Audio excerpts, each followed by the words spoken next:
Judith, Chapter 6. Holofernes' answer.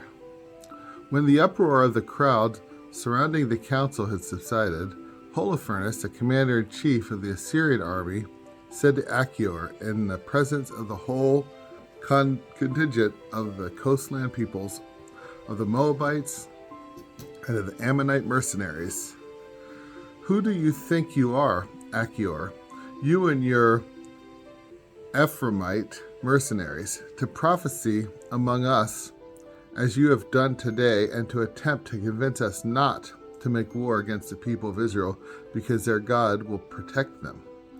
What God is there besides Nebuchadnezzar? He will send his forces and wipe them off the face of the earth.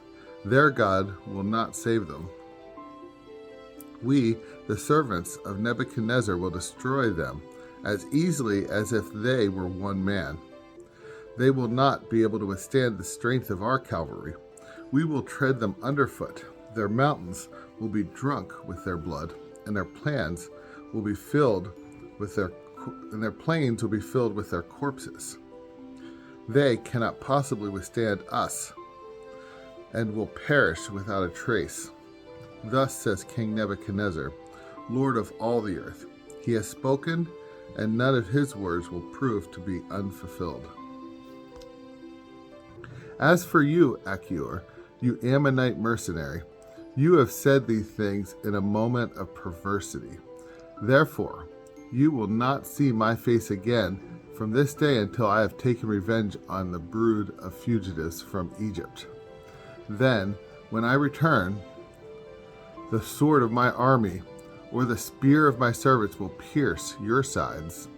You will fall among the wounded.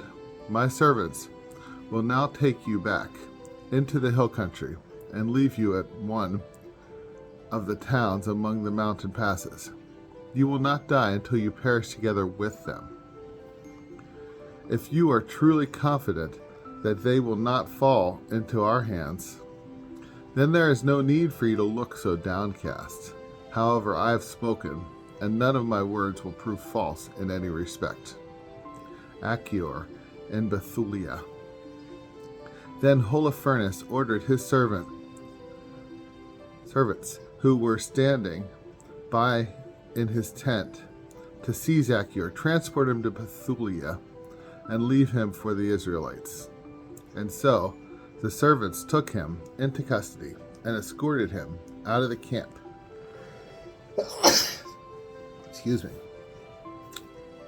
Into the plain, and from there into the hill country, until they arrived at the springs below Bethulia.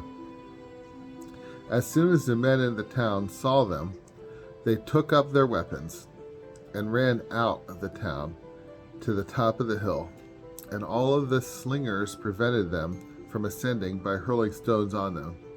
Therefore, taking shelter below the hill, they bound Achior and left him lying at the foot of the hill. Then they returned to their master. When the Israelites came down from their town and found him, they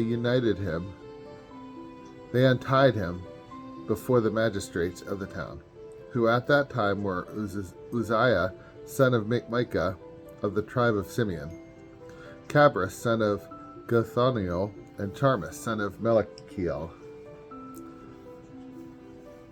Then they summoned all of the elders of the town, and all of the young men and women also hurried to the assembly.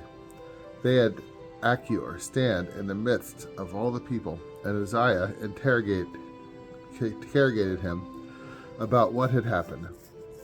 In reply, he told them what had taken place at the council of Holofernes, what he himself had said in the presence of the Assyrian leaders, and all that Holofernes had boasted he would do to the house of Israel. On hearing this, the people fell prostrate to worship God and cried out, O Lord,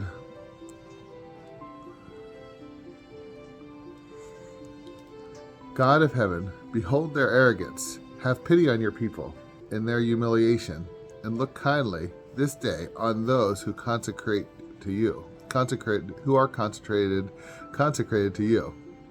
Then they reassured Achior and praised him warmly. Uzziah brought him from the assembly to his home, where he gave a banquet for the elders. All that night they called upon the God of Israel for assistance.